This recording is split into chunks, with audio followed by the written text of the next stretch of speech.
நேர வணக்கங்களை தெரிவித்துக் கொண்டு இங்கே வருகை தந்திருக்கக்கூடிய அகில இலங்கை ஜமியத்துல் உலமா சபையின் செயலாளர் அவர்களே, எங்களோடு வருகை தந்த ஏனைய உறுப்பினர்களே, இப்பள்ளிவாசலின் உலமாக்களே, ஏனைய பிரதான பள்ளிவாயிலிருந்து வருகை தந்த உலமாக்களே, இப்பள்ளிவாசலின் தர்ம பரிபாலன சபை அவர்களே, பாடசாலையின் அதிபர்களே, ஏனைய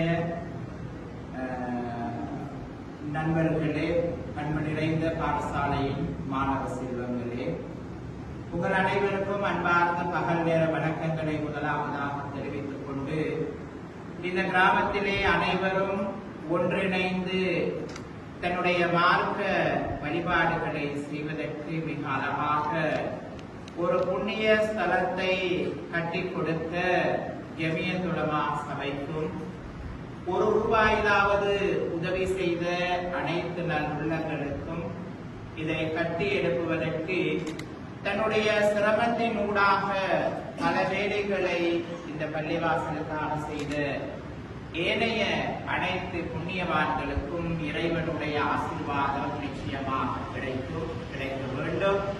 கௌதம புத்த பகவானுடைய ஆசீர்வாதமும் அனைவருக்கும் கிடைக்க வேண்டும் என்று முதலாவதாக நான் பிரார்த்தனை செய்திருக்கிறேன்.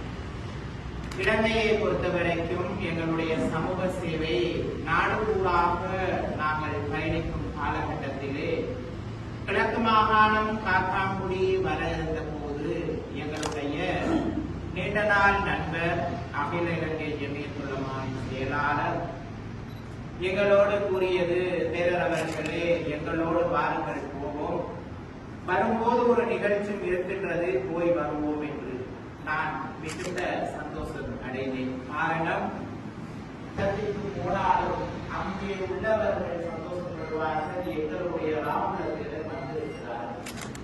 காரணம், எதை விதைத்தோமோ அதை அறுவடை செய்வார் என்று தர்மம் சொல்லியிருக்கிறது. என்னுடைய சமூக பயணத்திலே நான் எப்பவும் அன்பையும் இந்த கிராமத்திலே இவ்வளவு அழகான ஒரு பள்ளிவாசலை கட்டி எழுப்பி என்று இந்த கிராமத்திலே உங்கள் கைகளிலே ஒப்படைத்திருக்கிறார்கள். காரணம், இஸ்லாம் மார்க்கத்திலே சொல்லியது போல், இறைவனுக்காக யார் ஒரு மாளிகையை கட்டிருக்கிறார்களோ மறுமையில் அவர்களுக்காக இறைவன் ஒரு மாளிகையை கட்டி தருவார் என்பது கௌதம புத்த பகவான் சொல்லுகின்றால், வாழும்போது நீர் எதை விதைத்தாயோ அதை வைத்து உன்னுடைய மறுமையும் சிறப்பாக இருக்கும். ஆகையால் அன்பார்ந்த புண்ணியவான்களே, நான் அதிகமாக நேரம் எடுக்க விரும்பவில்லை.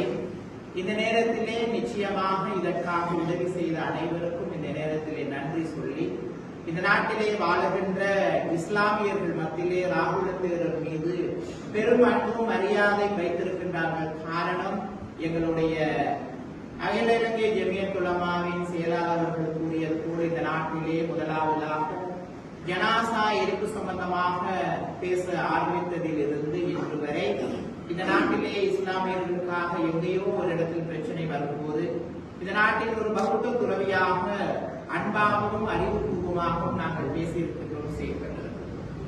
காரணம், ஒவ்வொரு நிமிடமும் மரணத்தை நோக்கி பயணித்துக் கொண்டிருக்கிறோம். நாளை என்பது நிச்சயமில்லை, இந்த நேரம் இந்த நொடிதான் உண்மை. வாழும்போது வாழ்த்துவோம், வாழும்போது மரணத்தை அழகுபடுத்துவோம். முதலாவதாக இந்த உலகத்தில் பிறந்தவுடன் என் முதல் பசியை போக்கியது தாயின் மார்பிலிருந்து வெளியாகிய பால். அன்பார்ந்த புண்ணியவான்களே, தாயின் மார்பிலே வாய் வைத்து கால் குடித்து முதல் பசியை போக்கி நாம் வளர்ந்தோம். அந்த வாயால் பிற மனம் போகும்படி ஒருபோதும் நாங்கள் பேசிவிடக் கூடாது என்பது என் தாய் எனக்கு செய்யும். அதன்படி நடக்கின்றது.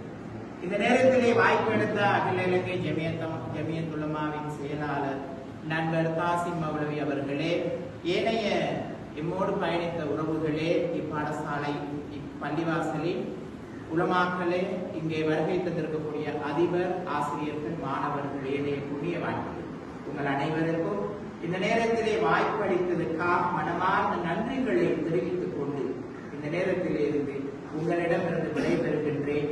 வாழும்போது வாழ்த்துங்கள், வாழும்போது மரணத்தை அழகுபடுத்துவோம் என்று கூறி மீண்டும் ஒரு தடவை இறைவனுக்கும் நன்றி கூறி கௌதம புத்த பகவானுடைய தர்மத்திற்கும் நன்றி கூறி விடைபெறுகின்றேன். நன்றி, வணக்கம்.